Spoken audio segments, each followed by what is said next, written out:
Living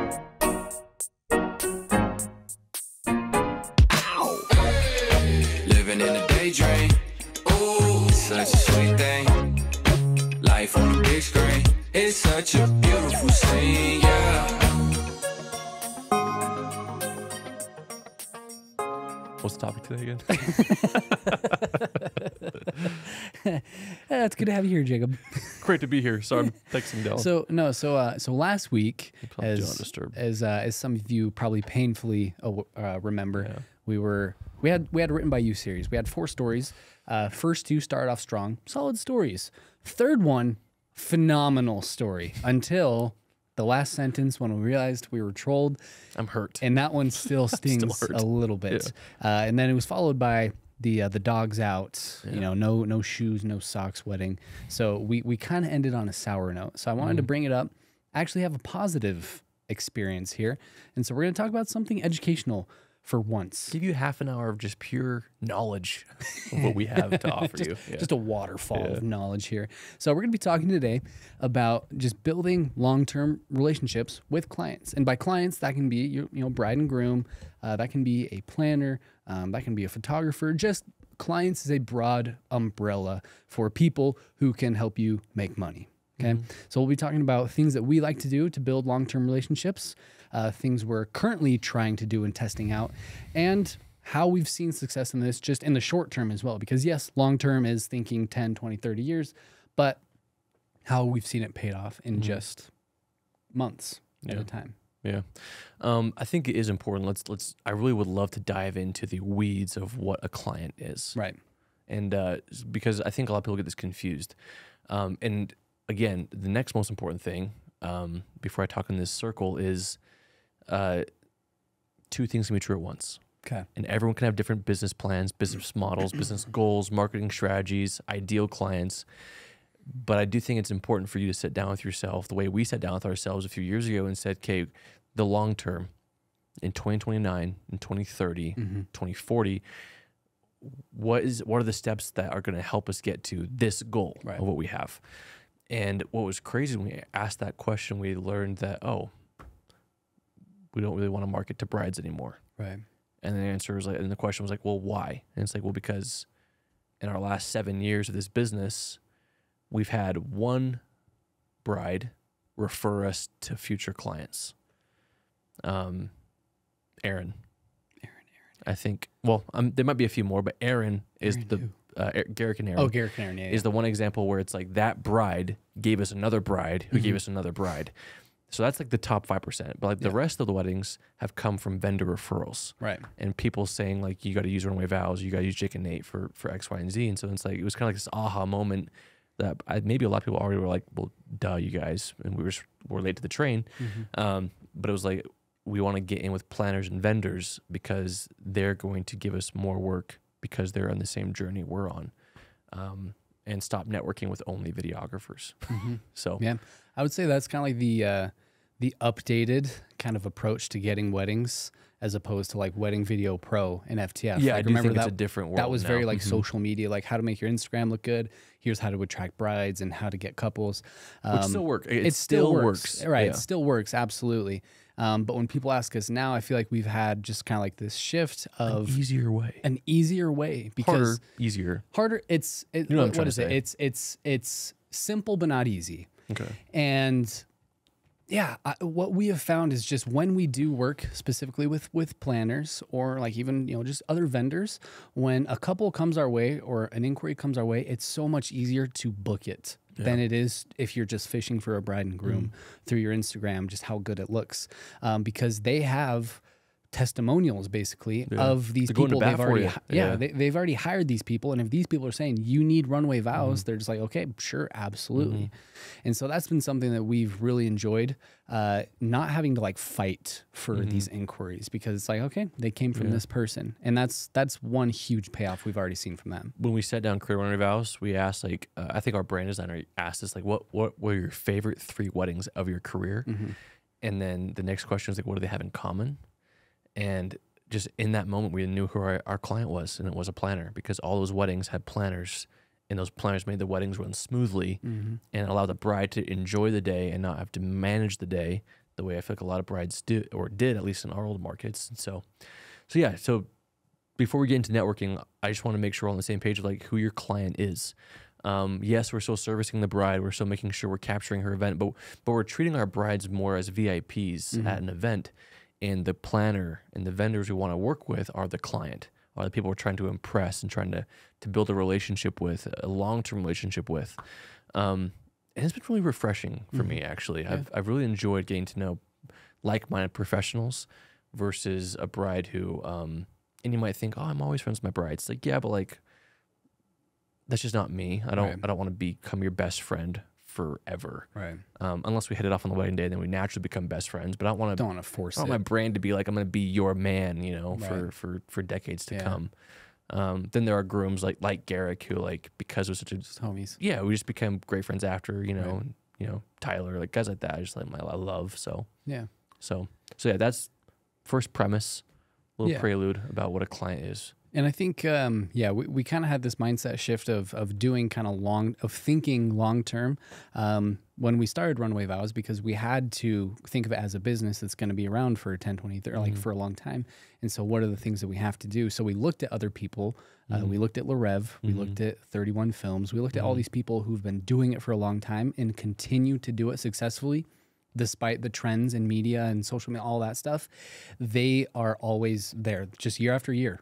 Ups and downs, they're always there. So what are they doing and what could we learn from them? And that is when we did have this shift of, okay, it's more than just social media, a pretty social media page. It's actually doing more, which is going to allow you to do less. So doing more is, let's just say, one thing that we have been trying lately is we just offer free BTS sometimes to planners. Because we know they love it and we know that they don't have that. So you've maybe heard this story a million times, but kind of when we first started Runway Vows, we went to this networking event, WIPA, which is another strategy we use from LaRev. What I think Lindsay told you about WIPA, correct? I think that's the first time we've mentioned Lindsay and not Cherish. Good guy. Great guy. Love Lindsay. Thanks Good for man. being here, Lindsay. So Lindsay told you about WIPA, and it's just like, what is it? Wedding International Planner Associate, something like that. Professional Association. So we went to an event in our local chapter, and we just networked like crazy. We broke off, and we just did, we were just trying to meet everybody. And we met a planner, and we just said, hey, what do you have going on? And she said, I have a workshop next week. And we said, okay, when should we show up to film some BTS for you? And she was just shocked. And she said, oh, clearly no one had really offered her this before. And we did. And we followed through on our promise, and we incorporated our style of doing same day edits. And we gave her some things the next morning. She went crazy. And because of that, she was like, now, again, like what you're saying, like we didn't try to be best friends with her, but it kind of just became a naturally occurring friendship because she saw that we wanted to be involved in her business and we wanted to help her. And she just gravitated towards us. And because of that, she gave us a wedding. And that was the people wedding. And she just gave us another wedding for March. It's still paying off. It's paying off years later that she's still giving us work. Yeah. Next, was it May? April or March. Yeah. And yeah, so she just gave us another one. Yeah. And so that was just us thinking long term. We're going to do something tomorrow or next week. It's not going to take that much time. We're not going to get paid from it. It's not going to help us pay the bills this month, but it's going to help us in the future. And we have her in our two corner. weddings from it over 2 years, but also in between we've been at many of her workshops and styled shoots and want to collaborate with her on future things. And it's been paying off for years. So yeah. So that was probably the first thing I would say we started doing. And any inquiry that comes from her, pretty much like an automatic. Well, I book. guess we've actually had 4 weddings with her. Yeah, there was some that kind of like, yeah. You're right. 2 of those weddings. Yeah, we have actually had 4. We've actually had a couple. 2 of those weddings, she sent the bride to us. So the bride booked through. Yeah. But the bride never told us who her planner was until we showed up that day. Yeah, we showed up on that day because the bride just wasn't very communicative, I guess. I don't know. We just like missed it. I don't know how we missed it. Yeah. There's no like connection with the planner, and then we show up thinking it was like a plannerless wedding. And it was our freaking favorite planner. Like, what the? It was so funny. We're like, and we're doing another wedding with her next month. Yeah. So 4 or 5 weddings, just from offering to shoot behind the scenes of her workshops, and they're super easy. We're there for like 2 hours. I think the principle though, you guys, is adding value to people. Is whether it's a planner or a venue or a vendor, just like And I always remember when we worked at FTF, and we always had so many people asking, like, how can I work for you guys? And even now we get DMs like, how can I want to be on your team. I want to work for you. And I always loved Parker's response. It was never like, yeah, man, like, let's sit down and talk. He just always asked, like, what value could you provide for me? Mm-hmm. It's not my job to, if I need, I think I'm pretty fully staffed. It's not my job to think of a job for you. So what do you think you can do to add value to my business? And that's a whole different question. And the person, and people usually like, oh, I actually don't know. And so now it's like with planners, like they don't know what they don't know. They don't know what they need. And the planners that we've done this for, they're usually surprised. Mm-hmm. And it's because they just didn't know that, like, oh my gosh, like, videographers haven't taken care of me like this before. Because usually videographers come in there and they're so focused on the bride and they're posting all these videos of the bride in slow motion and running it through a field or kissing. Mm-hmm. And I rarely get like a video from my business of just my design that I could confidently put on my Instagram or website. Mm-hmm. It's like rare for them, right? Which is kind of sad as Very our sad. Community. And I think photographers are much better at this. It's a little bit easier for photographers to like post the details or post just a few quick shots, Right. But videographers is a lot more, has to be more of an intentional, I'm going to make a reel for this person. I'm going to make a reel for this person, versus just editing a whole gallery. And I'm not saying photography is easy. I know it's kind of coming across that way right now, but that's, it kind of is. A little bit. No, you guys know what I mean, though. Yeah. It's that intentional shift that we made to say, okay, we're taking care of our brides. We're making them look good as possible, making the best film we can. Mm-hmm. But the number one priority also, at the same time, I hate being the guy with two priorities, but is to make sure this planner wants us to be at her future events. Right. Or his, usually her. Their future events. The Hey, the time future of pronoun events. actually worked. Sorry. Jake, we're sponsored. You're right. Anyway, wow. I just think someday if things don't pan out, I need a job somewhere else, and that's gonna get clipped tonight. Yeah, no, great points, Jake. Great points. Hate me or love me, guys. Hate me or love me.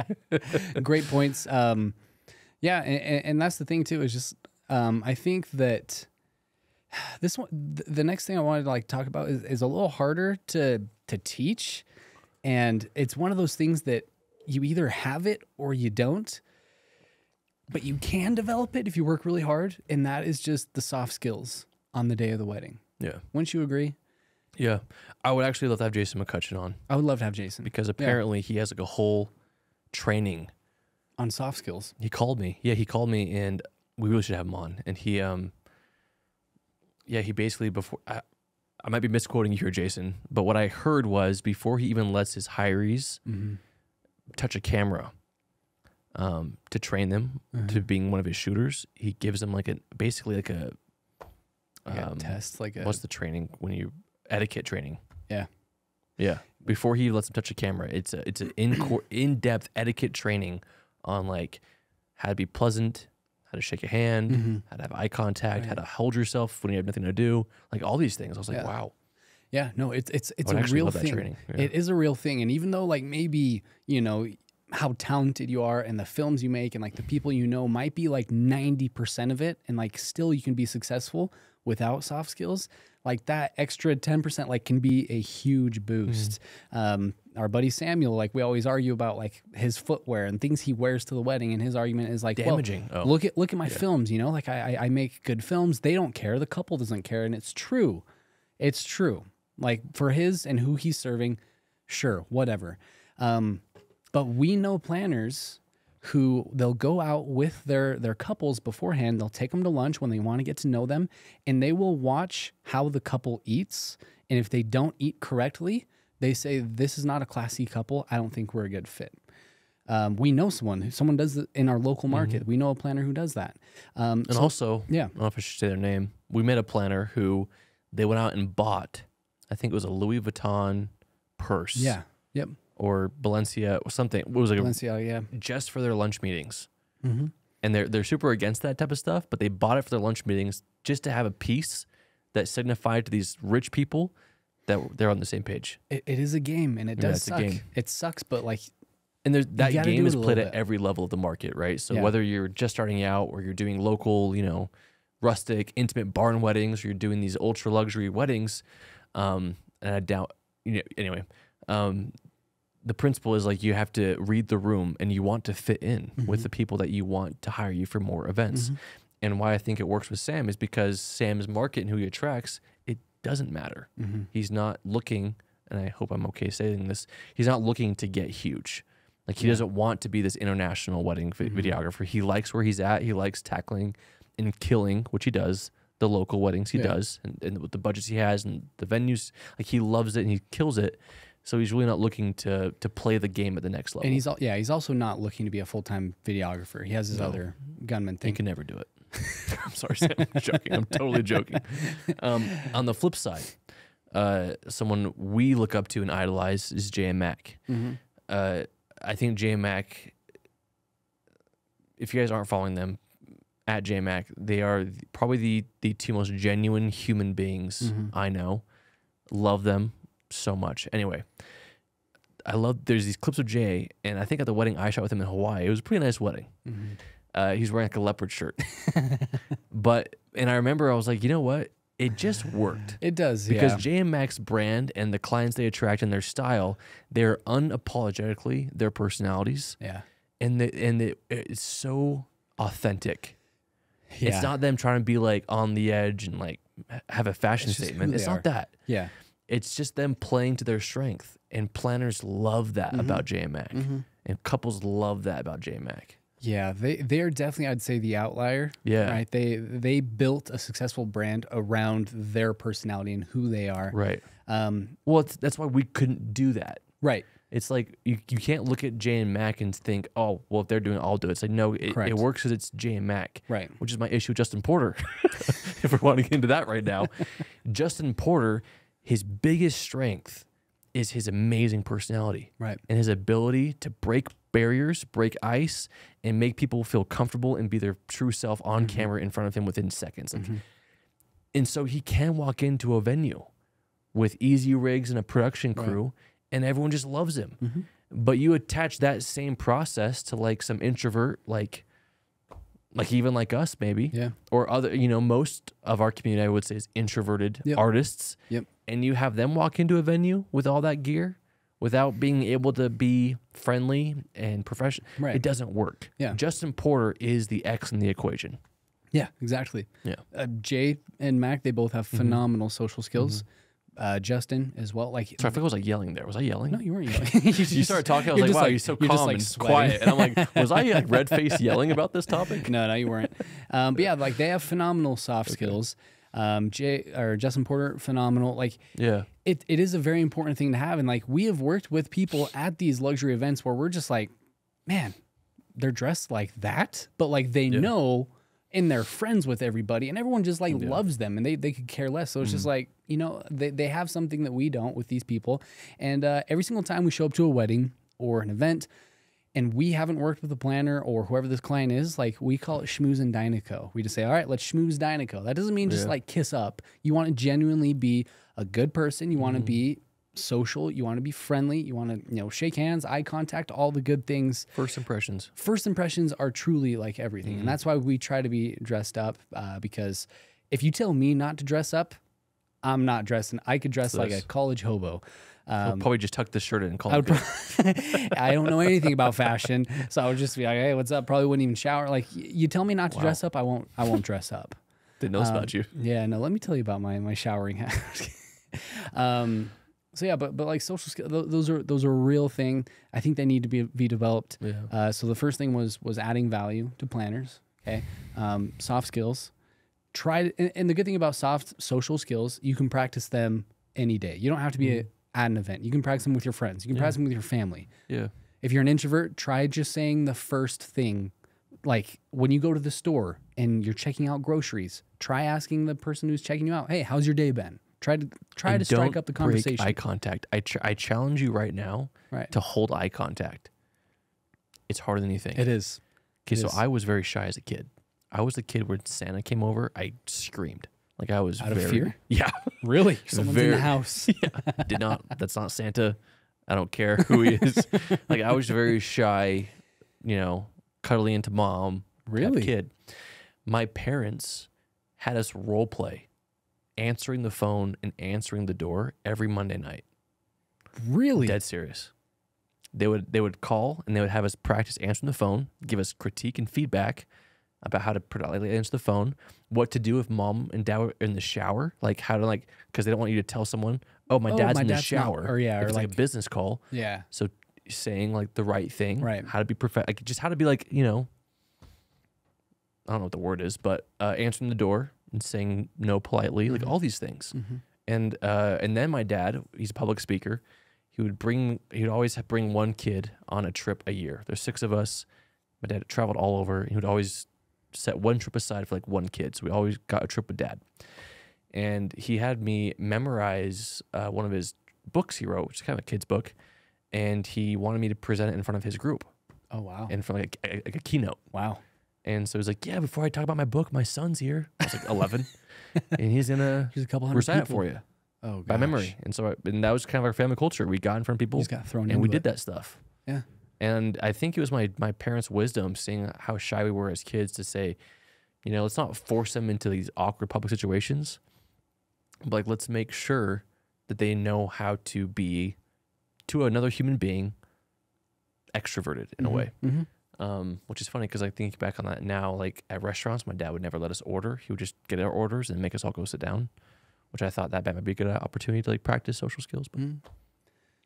But looking back, you're probably pretty grateful that you had to do that. Yeah. Helped So you that's develop the some point. things, So I yeah. think like to say that you can still be introverted and also walk into work and be pleasant. Yeah, and like learning how to work with photographers too. Like it's vital to have that so you don't just get walked over.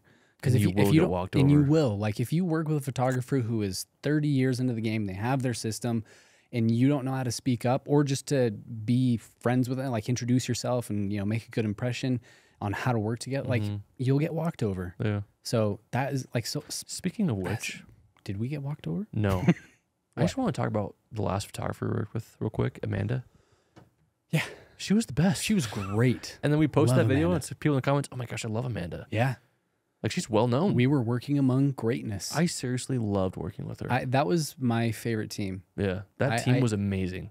The vastness of personalities on that team was crazy. I loved it. Sarah, That was, Becca, dude, and Sarah Amanda. and Becca, we were just homies with, and then on the day of the wedding, Amanda shows up for what, like 4 or 5 hours, business. just to shoot like the pretty stuff Yeah. and in and out, but like not in a like conceited way. She No. just knew she had to be there, and like she showed knew up, her job, dude. nicest person ever. It wasn't like I'm better than you. It's just like, hey, And I'm we here were to in do like, this. it wasn't like I have to work with the videographer. She's like, I'm doing my thing.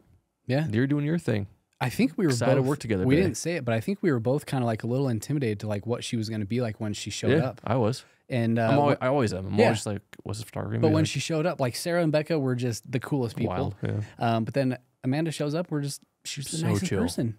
Gosh, Yeah. I loved her. But yeah, but you don't always get your Amandas. You don't. And so you have to be able to stand up for yourself and do your job without feeling like you're being walked over. Yeah. Because we used to get stories, people saying like, "Oh, the photographer didn't let me do my job." I'm like, Right. not true, Mhm. not true. It shouldn't be that way. Unless it's that photographer from Yeah. last week's story. That's the only exception to like, Oh, yeah. they were not That letting was the you do your worst job. photographer on Yeah. the planet Earth. And a good place to practice these are workshops. Yeah, Even when sure. we go to workshops, I feel like I'm able to practice my voice and how to pose people. Workshops are a great spot to learn how to just speak up and how to practice social skills with other people. No, there have been girls yeah. girls, guys at our workshop who I've been so proud of. Oh, stepping out of the comfort absolutely. zone to network. And yeah, you see them grow It's within uncomfortable. like 3 days. You see them show up as like a shy person, just like on the outskirts, watching how everything is happening. To day 3, they're learning how to post people and work with other people. And this is just a perfect, plug for Morocco. We're going to Morocco in 2025. We still have a couple tickets left. If you want to buy a workshop ticket, come and hang with us. Come and hang with Emma Kay. Learn how to pose. Learn how to work with other people, and get some stunning footage while we're at it. So if you want that, check out the link. I think workshops, like you said, it's practice. It is. It's all the same things, but without any pressure. Because you can talk to the planners there, the florists there, 100%. the attendees there, the photographers there, the videographers there, us. Like you can talk and practice eye contact and figuring out like where to be without feeling like you have pressure at a real event, because you can mess up at workshops. You should be messing up. Yeah. You should be trying things. You should be. You should mess up. Try new things. Okay. Adding value. We talked about social, soft skills. Practice those every day, guys, if you can. And now I want to hear about our social media approach. Okay. And this is the first time Jake is hearing about this, by the way. This is kind of like a full episode of The Pass. Okay. But social media is something that, we used to be really heavy on, and we still give it its importance. It still has its place, but our approach is a little different. And we've learned from a lot of people, again, from Larev, from 31 Films, from Alexander Ma, on how to really use social media to our advantage. And I would say, I would love for you to tell the story about Simply Troy, what you did with Simply Troy and how we use that nowadays, like with every planner we come across. Yeah. Hasn't led to anything yet. It hasn't. Preface. Not with him. Maybe. But that with approach with others, it has. Yeah, I just think, where to begin? Simply Troy, one of our dream planners to work with.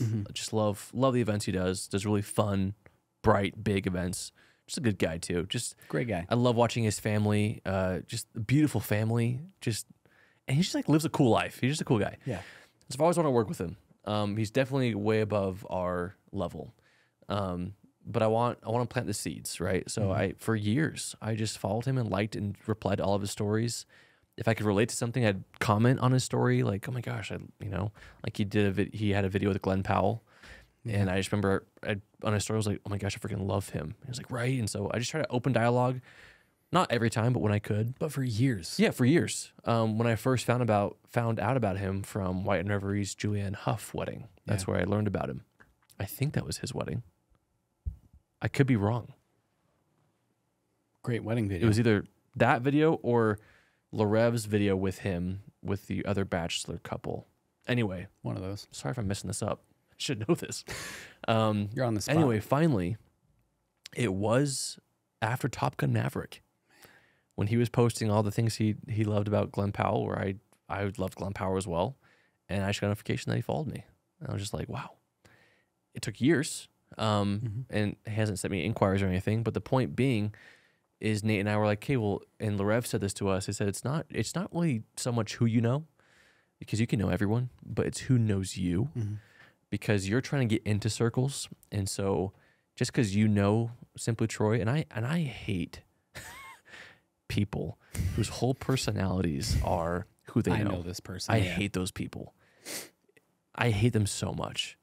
Who's that ex One Direction guy? Is it Zayn or the other guy? His whole personality is like celebrities he knows. Anyway, hate those people. And so it's more important for those people to know your name and for them to say, oh, I know Jake and Nate. I know my vows. And so Nate and I have been very intentional with social media, using it a lot more as like a cold email tool, cold lead magnet tool, than like a outreach platform. And so we've been following planners, turning on notifications, liking on all their posts, commenting on every single post, replying to stories that are relevant to us, like just really letting them know that we're there, we're looking at their journey, we're following them, and we love them. And again, it's led to some follow backs, it's led to some replies, it's led to some DMs, maybe a few. I don't know if any inquiries off the top of my head that like directly came from just social media. But the point is that our long-term goal is that we want them to know our name and know in Runaway Vows comments, oh yeah, maybe one day they'll be like, man, they always commenting, who is this? Oh yeah, they're filmmakers. Oh, I actually need a videographer for my wedding next year. Maybe I'll see what they're charging, you know? Right. I mean, they're following me, they like my style, and they clearly are trying to match my style because they like what I do, so that's the goal. Yeah. And this, again, the whole point of this episode is just talking about long-term approaches to relationships with clients. So with planners, like with Simply Troy, you took years of responding to their stories, commenting every once in a while, not spamming them, right? There's a fine line between spamming. Spam. Yeah, you don't want to spam. So again, goes back to soft skills. Know when you're spamming versus when you're just trying to be friendly and strike up a relationship. And you contact him for years, just have that one follow. And who knows, it could be another 5 years from now where Maybe he reaches out. Me. Maybe he did. Who knows? You've posted some questionable things since. He might have After been you followed. followed me, I started posting non-wedding stuff, so who knows? Yeah, maybe you post like an IMDb and he's like, I hate that movie. I'm going to unfollow this guy. Are you checking right now? I am checking. Oh gosh, I'm very insecure. This could actually undo everything we just He talked follows about. me. Okay. But yeah, it could be like another 5 years before he's just like, hey, this guy has continued to reach out to me. He's a wedding videographer. Let's see what happens. Okay. So who knows? Who knows? Again, it's a long-term thing.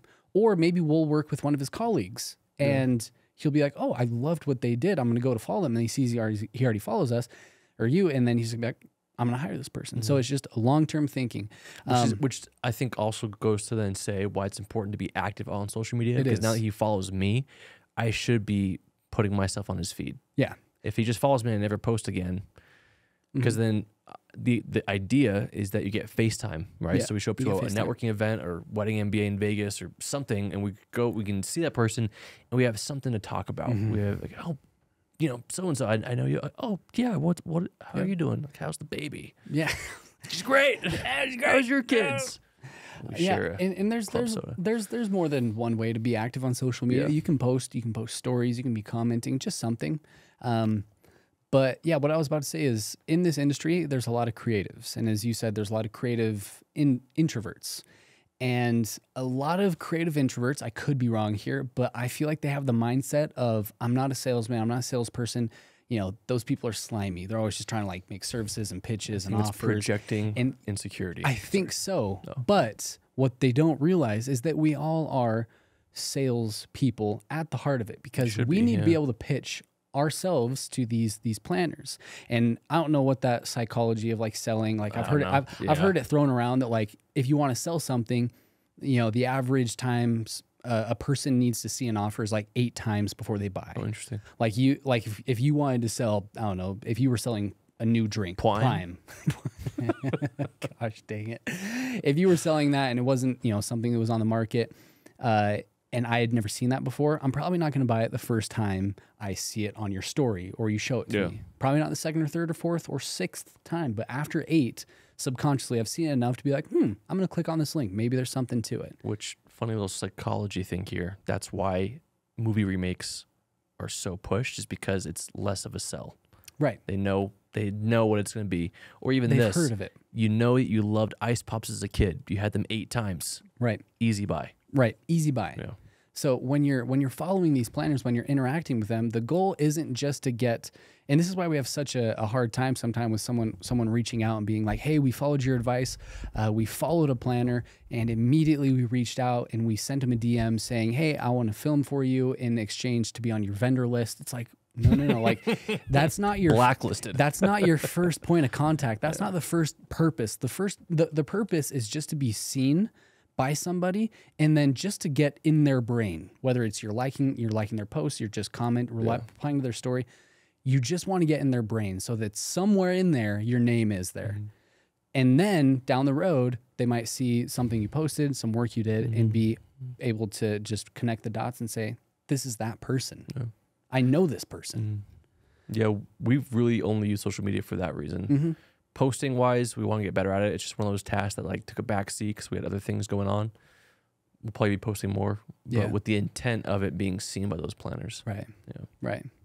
So yeah, I just wanted to. That's our approach now, and something that we actually learned from Courtney. I know she's listening to this. Courtney Zuch Peterson. The Zuck. The Zuck. What she does, which was genius, I thought, is she turns on post notifications for all of her planners. So she's found her planner she wants to work with. She goes to their profile and turns on post notifications, so she can be in the middle of a workday when she sees that, hey, Simply Instant Troy, comment. Yeah. Simply Instant Troy, comment. Yeah. boom, she goes and comments. So she's not getting those for everybody, just the select people, just so she can get on their radar. Not trying to get inquiries, just get on the radar. So those were the 3 things. Great list. We got adding value, developing your social, your soft skills, and then approaching your social media in a different manner. Thinking long term here. Is there anything else that you think we should add to that? Loved it. Yeah. You think that was good? That's kind of like what we've been doing lately as well. It's also, I think, it's just it takes a load off. It does. For social media for me. It feels a lot more intentional than just having to keep up with trends. And again, you guys, I'll say this every single video. It's 2 things can be true at once, 10 things can be true at once. What works for us doesn't have to work for you. Hopefully we're sharing principles to you that you can take and apply to your business. We know people who use social media completely different than we do, and they have great success, if not more success, because of the way their business is set up and the way they want their business to run. So take principles from this. Don't take it literally. Right. If you do take it literally, you won't have the exact same results because everyone has different goals and markets. And adapt it to your business. networks, yeah. Adapt the principles to your business. But if you've made it this late in the episode, we're officially at the pass. The pass is something we do every week where I just ask Jacob here a question that he doesn't know I'm about to ask. Some are a little more, what's the word I'm looking for? Some are a little more, like fringe than others. Some are just kind of more general topics in the industry that we are trying to always, get the answer to. But this week on the Pass, Jake, I'm going to ask you one that's not as fringe. This is more just industry standard. And we also dealt with this pretty recently. So when you deliver a wedding film, and let's say the client doesn't like the music, what should the approach be? Keep in mind, you spent days finding this music. It's in your contract that you have creative control to select the music. Maybe they even sent you music ahead of time saying, this is our vibe. You tried to match it to that.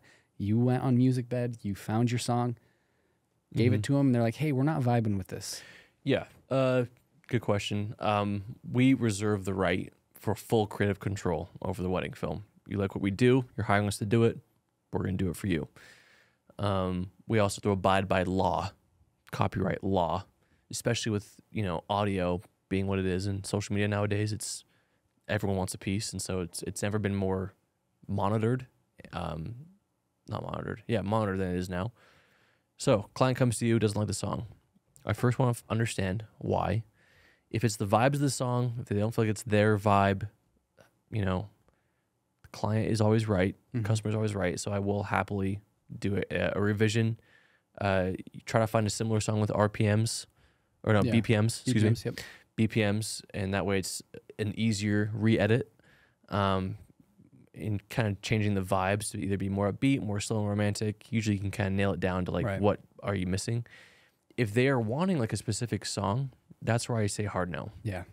And that's where I have to stick to my guns, refer to the contract, and explain and educate. Again, they don't know your world the way you do, but educate them on licensing and how I can't. And if they don't understand that, the easiest way, like the easiest fix-all, is to make them a little teaser on Instagram with that audio. Because usually that audio, like a popular Dan Shay song or Justin Bieber or someone, like, oh, this is our song. It's like, well, I can't use it. I'll get sued. And so I'll make that song on Instagram, which Instagram has already paid for the rights to that song, as long as that song stays on Instagram. So I make them a trailer for Instagram and say, hey, this has to live on Instagram. You can't upload it to anywhere else. Your phone and Instagram. And so that's kind of the easiest fix-all. So if I can satisfy them with the teaser option, it's easy work for me before having to go and re-edit their film. If they persist and they want the film, that song in their film, I stick to my guns. Yeah. I show them the contract. I say no. Yeah, it's kind of this fine line between balancing, is the client always right, like satisfying the client, and sticking to your contract and your business and how you need to run it. And the principle, the client is right, needs to come after educate your clients. No? Yeah. Imagine walking to a restaurant and there's this burger. And there's a burger and it's made and you love it so And the much. client, what's that TikTok of that? Maybe it's SNL. He walks into it's Ant-Man. Walks into Baskin Robbins and asks for chicken tendies. And he's like, no, this is Baskin Robbins. That's kind of what I thought of. Yeah. No, yeah. So it is just that balancing act. And thank goodness that these social media platforms now have these libraries where you can work with. Because just a couple years ago, we couldn't even do that. No, it is the fix-all. Yeah. It really is. That's a huge crutch to lean on. So yeah, your approach of just saying, hey, this is the contract, but also here are the copyright laws. I literally and legally cannot do that without getting both of us in trouble. But what I can do is I can make a teaser with that song you requested. And almost always that's going to be on social media. If you wanted to be, go the extra mile, again, apply these principles to your brand. If you wanted to go the extra mile, you could make a full edit, a full video, redo the whole video with those songs, but they just have to live on social media. We don't do that because that's a lot of time. You can't trust that they will never upload to Facebook. Exactly. You can't. And then again, it's just, if you give anyone an inch, guys, they'll take it a mile. If you tell a client, okay, I'll make this exception, and they post their video, and then someone wants to inquire, they say, well, you did it for them, and then you have to fight that the rest of your career. It's just easier to stick to your guns, set your principles, and say no. Yep. And if there's a planner attached and the client's being persistent, involve them and just say, hey, your client's reaching out to me. Could you communicate this to them? Here's the contract. I don't want them to breach it. But the same thing, like let's say you re-edit their film to a new song. And they don't like it. And they want another re-edit. Like you got to have these clauses in your contract. One of my favorite books ever, If You Give a Mouse a Cookie. Yeah. It's such a simple book, but just it truly read it is. to Amelia. Yeah. Really? I did. I love that on our book, shelf, man. yeah. If You Give a Mouse a Cookie and The Giving Tree. Yeah. Two legendary books. It's true. Like sometimes you just got to stick to your guns because they'll just keep asking and you legally can't do anything. So that's a great approach. That's a fantastic approach. And I agree with it. I agree. Someday I'm going to come up with one of these passes that you and I, next pass is going to be, all right, Jake, Apple Maps or Google Maps? Just throw you a hook, line, sink. We all know. Google Maps. Close. But that is it for this episode today, guys. We love having you here. We always have the link in the bio to submit your written by you stories. We'll have another one of those in a couple episodes. But until next time, we will catch you in the kitchen.